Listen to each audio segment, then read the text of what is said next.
Oi, pessoal, vamos então à nossa aula 3. Crianças com deficiência como maiores vítimas de abuso sexual infantil. Então, por que isso acontece? Como assim? Por que é feita essa afirmação? Então, alguns estudos divulgados pela Unicef, por exemplo, mas existem outros institutos, órgãos que fazem pesquisas sobre isso, apontam que as crianças que têm algum tipo de deficiência, elas são maiores vítimas dos casos de abuso e elas estão mais vulneráveis a esse tipo de situação, e a gente já vai entender por que isso acontece.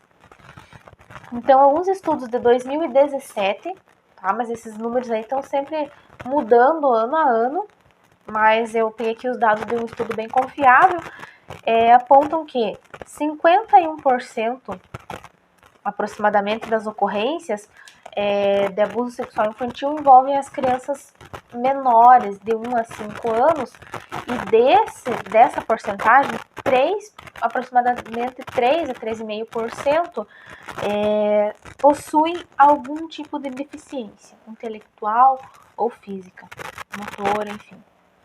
Tá? Mas por que isso acontece?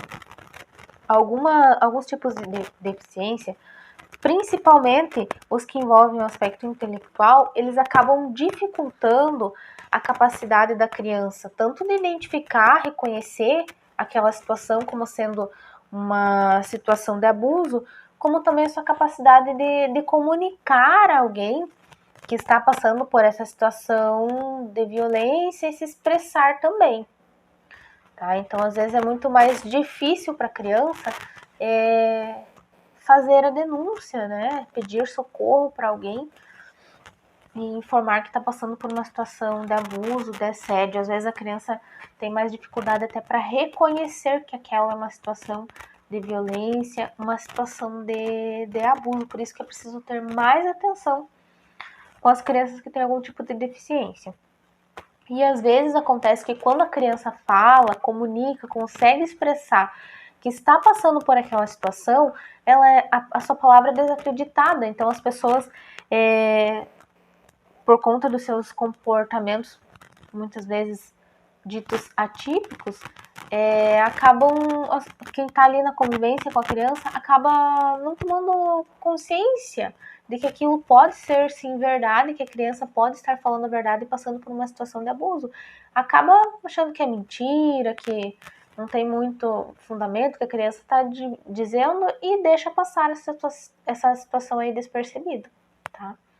Então é importante prestar atenção aos sinais de abuso que ocorrem, que são basicamente os mesmos sinais que acontecem com qualquer criança. Então, vão desde a agressividade, com pessoas que estão ali à sua volta, apatia, timidez excessiva, choro aparentemente sem motivo, medo de adultos ou de determinadas pessoas, algum tipo de comportamento erotizado, conhecimento sobre temas sexuais que não serão esperados ali para aquela idade, perda de apetite, compulsão alimentar, a criança que para de brincar, que não estava mais fazendo xixi, cocô na calça, na roupa, na cama e volta a ter esse comportamento, a queda no desempenho escolar, aparecimento de dificuldades de aprendizagem que são ali de difícil identificação da causa,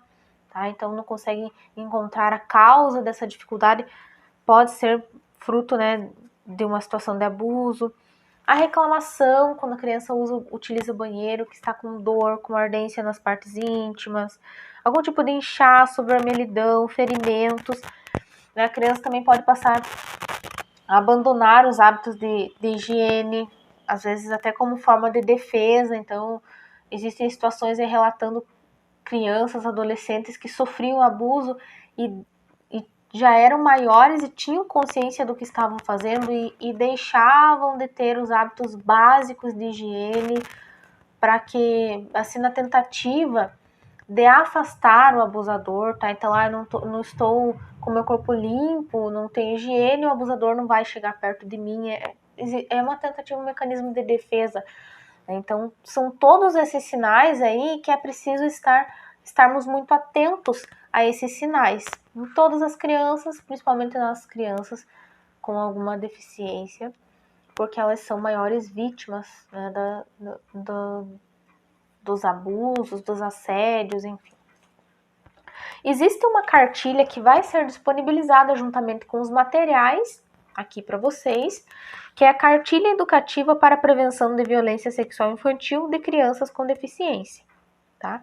Então, ela traz algumas orientações referentes a esse tema, vale muito a pena consultar, principalmente quem trabalha com crianças. Aí é muito importante ter contato com essa cartilha, porque ela é bem explicativa, bem detalhada.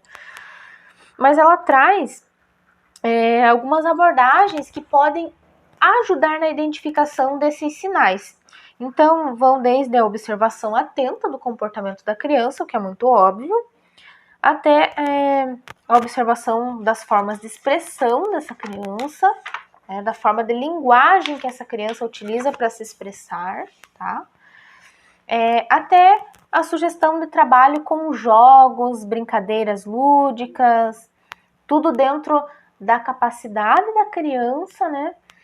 Que despertem essa noção na criança do que é um toque de afeto, que é um toque abusivo, a quem ela pode recorrer quando ela estiver passando por uma situação de violência, de abuso, de maus tratos, com quem ela pode pedir ajuda. É importante que a criança saiba isso, tá? É importante também realizar o treino dessas habilidades com a criança para que ela saiba reconhecer situações que estão invadindo o seu corpo.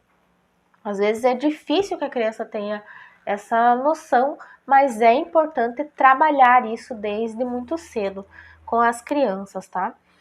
E claro, por parte das instituições, né, do ambiente escolar, enfim, da escola, de outros lugares que a criança frequenta, essa observação e investigação atenta do ambiente familiar, do ambiente de vivência da criança, para entender realmente se esses sinais são de um abuso, tá? Essa cartilha também aponta que é importante que tenha esse vínculo entre os profissionais que cuidam dessa criança e a criança, e também essa relação de confiança entre esses profissionais e a família, entre esses profissionais e a criança, para que ela saiba que ela pode confiar nesses profissionais para fazer um pedido de ajuda, enfim. E claro, nunca deixar de passar para a criança esses conhecimentos que envolvem a educação sexual de modo geral, porque isso é importante, não é porque a criança tem algum tipo de deficiência que ela não precisa ter contato com esse tipo de conhecimento, isso se torna muito mais importante até.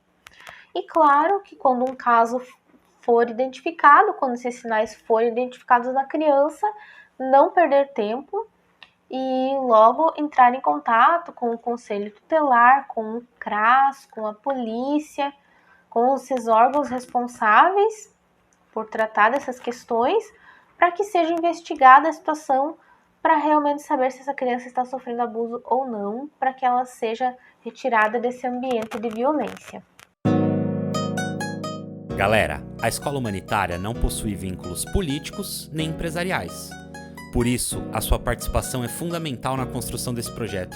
Não esquece de deixar o like, se inscrever, ativar o sininho para não perder nenhuma aula e, se você quiser, pode contribuir diretamente através do nosso Pix ou então do Apoie-se. Até a próxima aula.